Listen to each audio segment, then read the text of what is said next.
Arguments can be one of the main causes of hurt and pain that leave scars that are difficult to heal.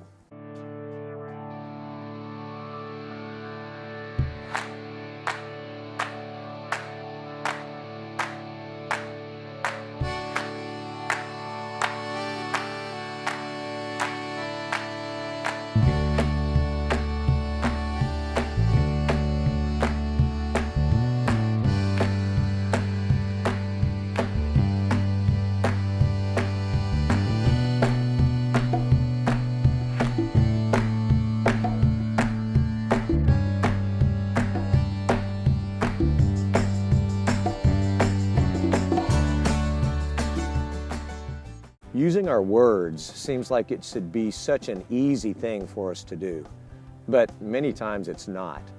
And we know this because our words can produce things like confrontation and misunderstanding and even arguments.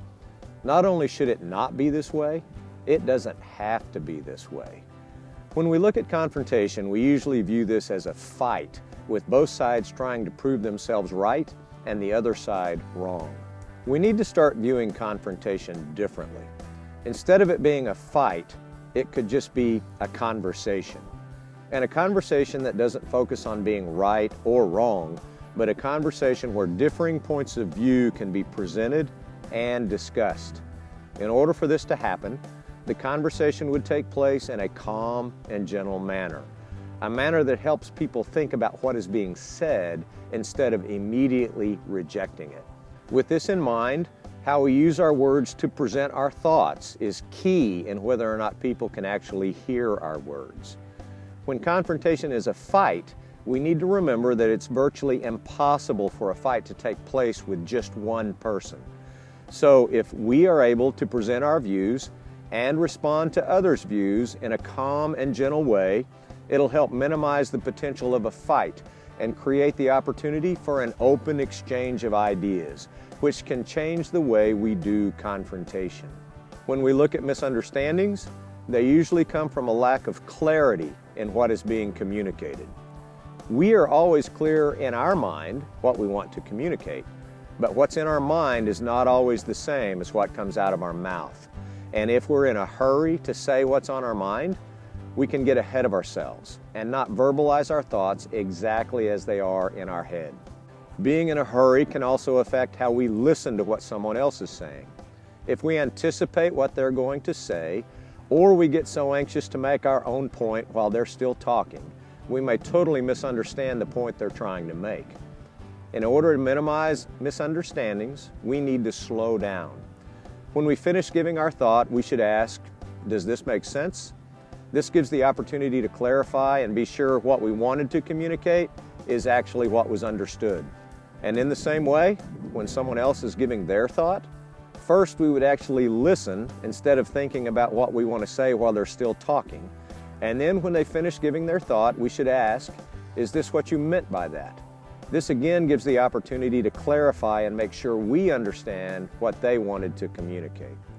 Taking the time to make sure communication is clear will go a long way to help minimize misunderstandings.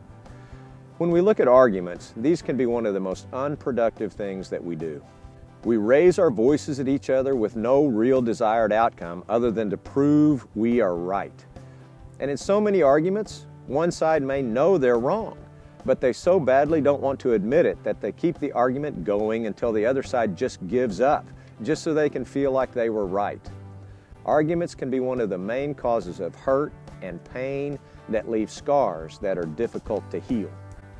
If we could just admit when we're wrong, it would keep so many scars from arguing from ever happening to begin with. Our words should not be about dividing people. They should be about bringing people together. And even though we can't control what other people do, we can control what we do. So let's use calm and gentle words when we're presenting our point of view and when we're responding to others' point of view. Let's also slow down and make sure people understand what we're trying to communicate to them and that we understand what they are trying to communicate to us. And let's be able to admit when we're wrong so we can stop the hurt and pain caused by pointless arguments. When we do this, we will minimize the division in the world caused by words and take another step in creating a world of love without labels. Hey everyone, let's make sure we use our words in a good way. If you guys liked the video today, go ahead and subscribe so you can keep getting content like this. And if you want to support what we're doing, check us out on Patreon. Stay tuned for a sneak peek at next week's episode right after this. There have probably been many more people hurt by good intentions than we would think.